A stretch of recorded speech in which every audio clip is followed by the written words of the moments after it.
नमस्कार, शाम के 7 बजने को हैं। आप देख रहे हैं शंखनाद। आपके साथ मैं हूं चित्रा त्रिपाठी। जिन्ना और गन्ना वाली सियासत उत्तर प्रदेश में कैसे पकड़ रही है तेज रफ्तार, ये आपको बताएंगे। लेकिन उसके पहले शुरुआत इस वक्त की बड़ी खबर के साथ आपको बता दें, किसानों की आज बड़ी बैठक हुई है जिसमें यह फैसला लिया गया है कि 4 दिसंबर के बाद किसान आंदोलन कभी भी खत्म हो सकता है। सबसे बड़ी खबर इस वक्त की सामने आ रही है। किसान नेता सतनाम सिंह ने कहा है कि केंद्र सरकार ने किसानों की सारी मांगे मान ली हैं। 4 दिसंबर को संयुक्त किसान मोर्चा की बैठक के बाद आंदोलन समाप्त किया जा सकता है। किसान नेता ने यह भी कहा कि सरकार ने एमएसपी पर गारंटी कानून पर बात करने के लिए संयुक्त किसान मोर्चा से 5 नाम मांगे हैं। उनकी ओर से कहा गया कि गृह मंत्रालय ने सभी राज्यों के मुख्यमंत्रियों को प्रस्ताव भेजा है कि किसानों के ऊपर दर्ज हुए मुकदमे वापस लिए जाएं। हरियाणा के किसान नेता कल मुख्यमंत्री मनोहर लाल खट्टर से बातचीत करेंगे। आपको ये भी बताते चले कि सोनीपत कुंडली बॉर्डर पर 32 जत्थेबंदियों की बैठक हो रही थी। इधर कुछ किसान नेता कह रहे हैं कि उनकी केंद्र सरकार से बात हो रही है और आंदोलन जल्द ही समाप्त हो जाएगा। जबकि राकेश टिकैत उनका ये कहना है कि किसानों को बरगलाने की ये साजिश है। कोई किसान नेता आंदोलन छोड़कर कहीं नहीं जा रहा। क्या सिंघू और दिल्ली के अलग अलग बॉर्डरों पर चल रहे किसान आंदोलन का अंतिम पड़ाव आ गया है? यह सवाल इसलिए उठ रहा है क्योंकि आज सोर्सेस के सूत्रों के हिसाब से खबर आ रही है कि केंद्र सरकार ने एमएसपी पे राय मशवरा शुरू कर दिया है और किसान संगठनों से बातचीत का भी दौर शुरू कर दिया गया है। यह एक बात कही जा रही है कि किसान संगठनों को 5 लोगों का नाम देने के लिए कहा गया है ताकि एमएसपी पे जो कमिटी गठित करने की बातचीत चल रही है उस पे मामले को आगे बढ़ाया जा सके। देखिए, हो जाएगा, कल हो जाएगा, मशवरा भी हो जाएगा क्योंकि पूरे भारत का आंदोलन है। सभी स्टेटों से विचार विमर्श किया जाएगा और हमारे पंजाब की ओर से भी 1-2 नाम दे दिए जाएंगे और दूसरी स्टेटों में से सहमति के साथ उनको नाम देंगे। कमेटी माना जाए कि अब आंदोलन आखिरी पड़ाव पे पहुंच गया है? हाँ, बिल्कुल नजदीक तो आ रहा है। हर एक कदम दर कदम आगे आ रहा है सरकार का फैसला, तो इसकी जीत मार रहे हैं हम। ठीक है, तो ये बड़ी खबर जो इस वक्त सिंघू बॉर्डर से आ रही है वो ये है कि सरकार ने अपनी तरफ से बातचीत का दौर शुरू कर दिया है और जल्द ही किसान संगठन संयुक्त किसान मोर्चा उन 5 नामों को भी भेज सकता है जिसके बाद एमएसपी पे एक रिजोल्यूशन हो सकता है और संभवतः दिल्ली के बॉर्डरों पर चल रहे किसान आंदोलन का अंतिम पड़ाव आ जाएगा और किसान घर वापस जाएंगे। सिंघू बॉर्डर से वीडियो सहयोगी शगुन के साथ मैं अमित भारद्वाज, आज तक।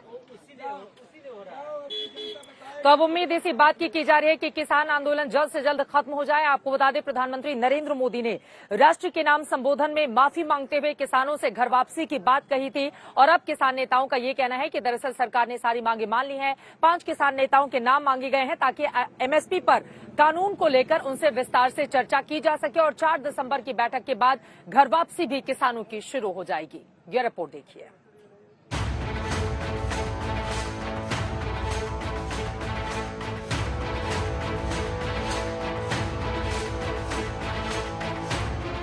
क्या कुछ किसान संगठन आंदोलन खत्म करना चाहते हैं?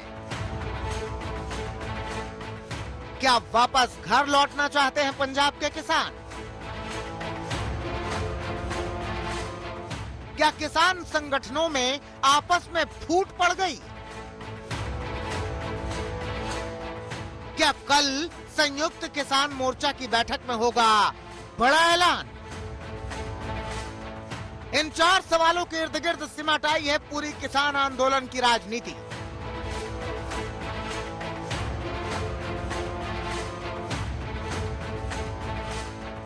सुगबुगाहट है कि कुछ किसान नेता ऐसे हैं जो कृषि कानूनों के खत्म हो जाने के बाद आंदोलन खत्म करके घर लौट जाना चाहते हैं, लेकिन ऐसी सुगबुगाहट को किसान नेता राकेश टिकैत सिरे से खारिज कर देते हैं। वो आरोप लगाते हैं कि सरकार किसान आंदोलन को खत्म कराने के लिए साम दाम दंड भेद सब इस्तेमाल कर रही है। घर वापसी और ये जो आंदोलन है इसके बीच का जो कंफ्यूजन है ये कैसे चल रहा है? जैसे सरकार ने 12 तरह का एलिगेशन लगाया, ये भी उनका एक आखिरी पत्ता है, इसको भी खेल के भी देख ले, इसको भी खेल कर देख लेना चाहिए उनको, क्योंकि सरकार को भ्रम नहीं पालना चाहिए, वो इसको जरूर खेल ले।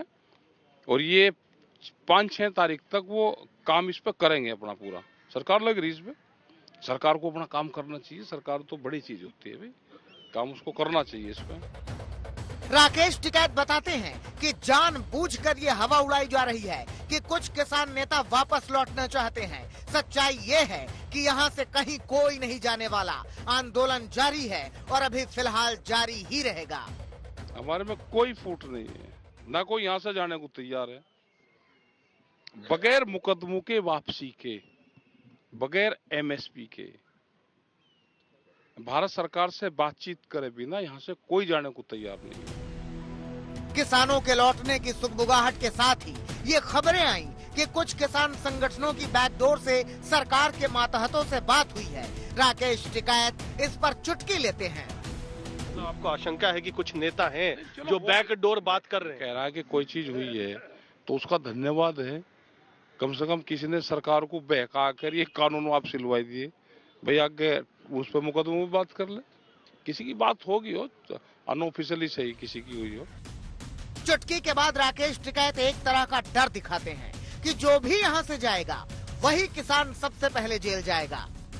सरकार से बड़ा आने वाले टाइम पे बड़े इशू पे संघर्ष होने की उम्मीद है, बातचीत होने की उम्मीद है। अभी जो कानून वापसी है उसका जश्न मनाने की जरूरत नहीं। सब टारगेट पे सरकार के हैं। जो जितना जल्दी यहां से जाएगा उतना ही जल्दी जेल भी जाएगा, सब है।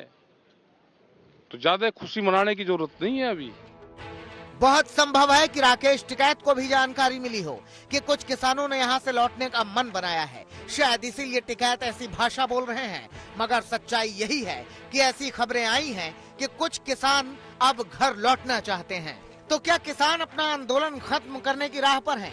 इस सवाल का जवाब कल मिलेगा जब संयुक्त किसान मोर्चा की बैठक होगी। आगे की रणनीति के लिए ਅਸੀਂ 1 ਤਰੀਕ ਤੱਕ ਸੰਯੁਕਤ ਮੋਰਚਾ की मीटिंग बुलाई है। जो पंजाब वालियां जथेबंदियां है जो पंजाब ਦੇ ਵਿੱਚੋਂ ਅੰਦੋਲਨ ਲੈ ਕੇ ਤੁਰੇ ਸੀ ਕਿ ਤਿੰਨੇ ਕਾਨੂੰਨ ਰੱਦ ਕਰਵਾਉਣੇ ਆ, ਐਮਐਸਪੀ ਦੀ ਕਮੇਟੀ ਬਣਾਉਣੀ ਆ, ਨਾ ਐਮਐਸਪੀ ਦੀ ਲੀਗਲ ਗਾਰੰਟੀ ਦਿਵਾਉਣੀ ਆ ਤੇ ਨਾਲ ਜਿਹੜਾ ਪਰਾਲੀ ਵਾਲਾ ਮੁੱਦਾ ਹੈ ਬਿੱਲ ਉਹ ਰੱਦ ਕਰਾਉਣਾ, ਜਿਹੜਾ ਬਿਜਲੀ ਸੋਧ ਬਿੱਲ ਐਕਟ 2020 ਉਹ ਰੱਦ ਕਰਾਉਣਾ। आपको बता दें कि संयुक्त किसान मोर्चा की ओर से 6 मांगे सरकार के सामने पहले से ही रखी गई हैं। इन 6 मांगों में एमएसपी गारंटी कानून, मृतक प्रदर्शनकारियों के घर वालों को मुआवजा, प्रदर्शनकारियों के ऊपर दर्ज मुकदमों की वापसी, बिजली के बिल की वापसी, पराली जलाने पर केस दर्ज को रद्द करना और गृह राज्य मंत्री अजय मिश्रा की बर्खास्तगी शामिल है। देखने वाली बात यह होगी कि कल संयुक्त किसान मोर्चा अपनी इन्हीं मांगों के इर्द गिर्द बैठक करेगी या किसानों की वापसी पर भी कोई फैसला होगा। सिंघू बॉर्डर से सुशांत मेहरा और गाजीपुर बॉर्डर से कुमार कुणाल के साथ आज तक ब्यूरो। तो 4 तारीख की बैठक पर अब सभी की निगाह रहेगी कि बैठक के बाद क्या फैसला लिया जाता है। लेकिन सतनाम सिंह का बार बार यही कहना है कि सरकार ने हमारी मांगे मान ली है और अब 4 तारीख के बाद किसानों की घर वापसी भी शुरू हो जाएगी। इन सब के बीच लेकर आते हैं आपको उत्तर प्रदेश की सियासत में जैसे जैसे चुनावी तारीख नजर आ रही है, दिखाई दे रही है, क्योंकि फरवरी मार्च में यहाँ पर विधानसभा के चुनाव होंगे। यहाँ की राजनीति और ज्यादा धारदार होती हुई चली जा रही है। जिन्ना और गन्ना के नाम पर सियासत भी तेज हो चली है। आपको बता दें, भारतीय जनता पार्टी ने आज एक पोस्टर ट्वीट किया जिसमें जिन्ना और अखिलेश को एक साथ बताते हुए ये कहा गया है कि दरअसल अखिलेश यादव जिन्नावादी राजनीति करते हैं और विकासवादी राजनीति तो सिर्फ भारतीय जनता पार्टी करती है।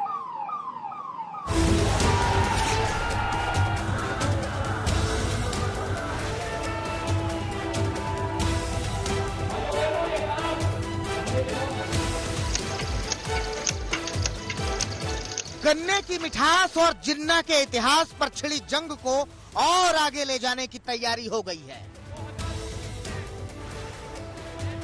जिन्ना वाली सियासत में समाजवादी पार्टी के खिलाफ नई तस्वीर जारी हो गई है। इस सियासी तस्वीर के 2 हिस्से हैं। एक और अखिलेश पर हमला करते किस्से हैं और दूसरी ओर योगी राज का विकास है। बीजेपी का दावा है कि देखिए यूपी के लोगों, फर्क कितना साफ है। इस तस्वीर में अखिलेश जिन्ना वाले गमले में पानी पहुंचा रहे हैं। जिहाद, दंगा, धर्मांतरण और परिवारवाद की नाकफनी बढ़ा रहे हैं। योगी के गमले में उगा गन्ने वाला विकास है, जिसकी पत्तियों में जेवर एयरपोर्ट, फिल्म सिटी एक्सप्रेसवे और सबका साथ सबका विकास है। इसी काम के दम पर बीजेपी को जीत का विश्वास है और समाजवादी हमलों के खिलाफ जिन्ना के अनुयायी वाला जवाब है। और भाइयों बहनों, जो ये अनुयायी है, जिन्ना के अनुयायी है, ये गन्ने की मिठास को क्या समझ पाएंगे?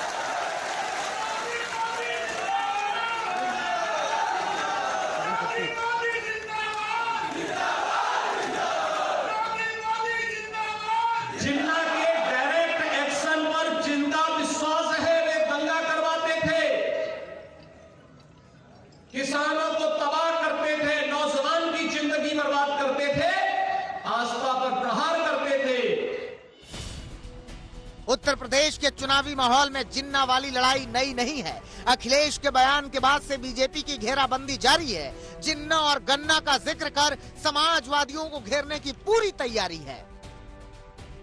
जिन्ना के डायरेक्ट एक्शन पर जिंदा विश्वास है। वे दंगा करवाते थे,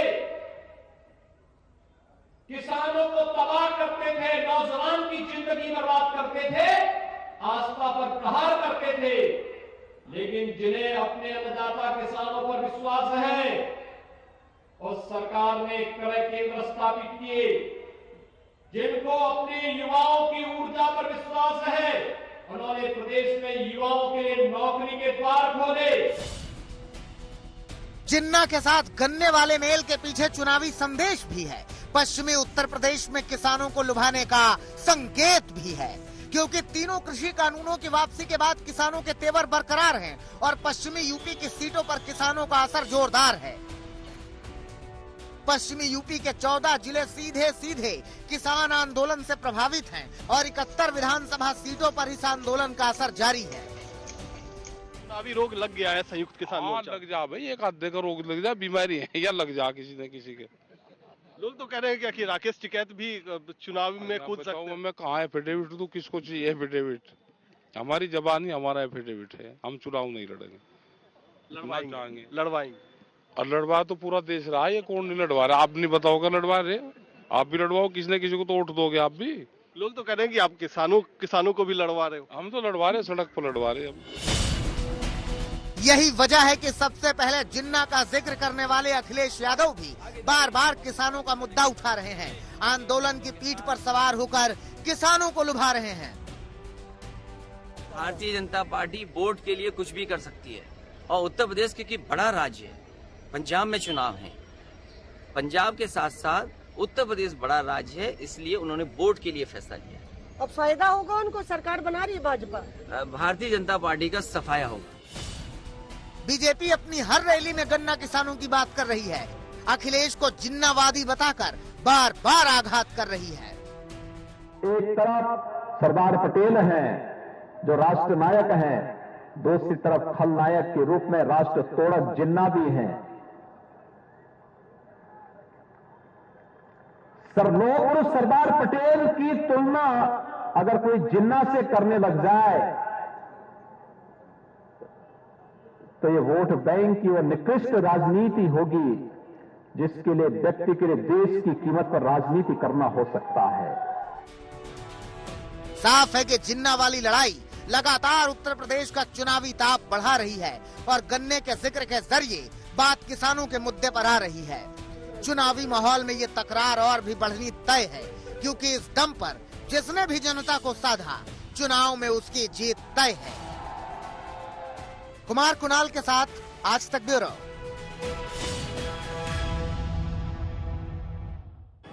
और अब बात हिंदी जगत के सबसे बड़े मंच एजेंडा आज तक की करेंगे। आज तक एक बार फिर से भव्य तरीके से 3 और 4 दिसंबर को राजधानी दिल्ली में एजेंडा आज तक का मंच आयोजित करने जा रहा है, जिस पर देश के तमाम दिग्गजों की मौजूदगी होगी, जिनसे हम सीधे सवाल पूछेंगे। आपको बता दें, बीते 2 सालों में हम सब जानते हैं कोरोना की वजह से ये कार्यक्रम हमने वर्चुअली आयोजन किया था, लेकिन इस बार आज तक की तैयारी बहुत बड़ी है।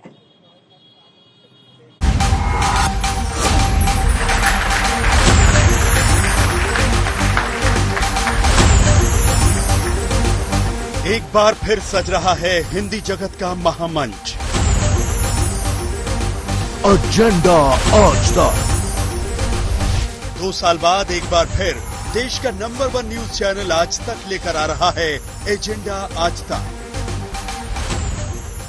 इस बार की थीम है नए दौर में लिखेंगे नई कहानी।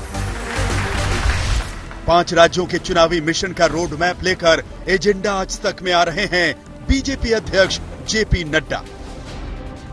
एजेंडा आज तक में विकास का एक्सप्रेसवे लेकर आ रहे हैं सड़क परिवहन और हाईवे मंत्री नितिन गडकरी। तो इकोनॉमी का बूस्टर डोज लेकर आ रही हैं वित्त मंत्री निर्मला सीतारमण। देश के नागरिक उड्डयन मंत्री ज्योतिरादित्य सिंधिया रखेंगे देश की नई उड़ान का एजेंडा। तो रेल मंत्री अश्विनी वैष्णव दौड़ाएंगे विकास की बुलेट ट्रेन। कैसे बनेगा एक नया कश्मीर, इस पर चर्चा के लिए आ रहे हैं पूर्व मुख्यमंत्री फारूक अब्दुल्ला। माहौल तैयार करना है, कहां तक हम लोग जा सकते हैं, कहां तक वो जा सकते हैं। महबूबा मुफ्ती। बेसिक फैक्ट है, एलिनेशन जम्मू कश्मीर के लोगों को लगता है कि हमें। महामंच पर मौजूद रहेंगे जम्मू कश्मीर के राज्यपाल मनोज सिन्हा। राष्ट्र या राष्ट्रवाद के मुद्दे पर आमने सामने होंगे संबित पात्रा, कन्हैया कुमार, हार्दिक पटेल और साकेत बहुगुणा। महंगाई के मुद्दे पर टकराएंगे केंद्रीय मंत्री राजीव चंद्रशेखर और कांग्रेस नेता मनीष तिवारी। जबरदस्त चुनावी टक्कर होगी एआईएमआईएम चीफ असदुद्दीन ओवैसी और सुधांशु त्रिवेदी के बीच। तो वीर सावरकर पर सियासत के महारथी करेंगे गर्मा गर्म बहस। तेजस्वी यादव भी एजेंडा आज तक के महामंच पर शिरकत करेंगे। किसान बिल अटका तो कृषि सुधार भटका, इस पर बातचीत करेंगे कृषि मंत्री नरेंद्र सिंह तोमर। तो राकेश टिकैत बताएंगे कि क्यों किसानों का दिल मांगे हो। एजेंडा आज तक के महामंच पर देश के कई राज्यों के मुख्यमंत्री भी रखेंगे अपने राज्यों का एजेंडा। शिवराज सिंह चौहान, अरविंद केजरीवाल, भूपेश बघेल और चरणजीत सिंह चन्नी से होंगे तीखे सवाल। एक मार्केटिंग कंपनी को साइन करना पड़ा है, क्या जरूरत है? महामंच पर पहली बार लोकतंत्र के पहरेदार लोकसभा के स्पीकर ओम बिरला होंगे। तो कानून के रखवाले किरण रिजिजू भी मौजूद रहेंगे। संविधान की शपथ की मुश्किलों का बखान करेंगे पश्चिम बंगाल के राज्यपाल जगदीप धनखड़। दुनिया में कोरोना के नए वेरिएंट की आहट को लेकर कितना तैयार है हिंदुस्तान, जवाब देंगे स्वास्थ्य मंत्री मनसुख मांडविया और सीरम इंस्टीट्यूट के सीईओ अदार पूनावाला। कोरोना के कर्मवीर अभिनेता सोनू सूद और एविक्स इंक के सीईओ रॉबिन रैना भी होंगे। 1971 की भारत पाकिस्तान की जंग में सबसे बड़ी जीत की 50वीं सालगिरह पर चर्चा करेंगे थल सेना अध्यक्ष जनरल MM नरवणे और नौसेना चीफ एडमिरल R हरिकुमार। इस जंग की विजय गाथा सुनाएंगे CDS जनरल बिपिन रावत। नए दौर के स्टार कार्तिक आर्यन होंगे तो महामंच पर बरेली की बर्फी फेम कृति सेनॉन भी होंगी। कियारा आडवाणी खास मेहमान होंगी तो छोरा चंडीगढ़ वाला आयुष्मान खुराना के साथ अतरंगी रेखी अभिनेत्री सारा अली खान और प्रोड्यूसर आनंद एल राय भी मौजूद होंगे। अभिनय के साथ अपनी मुखर आवाज के लिए मशहूर रवीना टंडन, श्वेता त्रिपाठी और आशुतोष राणा करेंगे अभिव्यक्ति की आजादी पर बात। तो वहीं तेरी मिट्टी में मिल जावा फेम प्रतीक बंचन उर्फ बी प्राक के मधुर गीत आपको झूमने पर मजबूर कर देंगे। आपकी पार्टी और आपकी सोच ऐसी है। देश की भाषा में, देश की आवाज में आज तक के इस महामंच पर तय होगा देश का एजेंडा। तो हो जाइए तैयार 3 और 4 दिसंबर को देखने के लिए एजेंडा आज तक। एजेंडा आज तक 3 और 4 दिसंबर सिर्फ आज तक पर।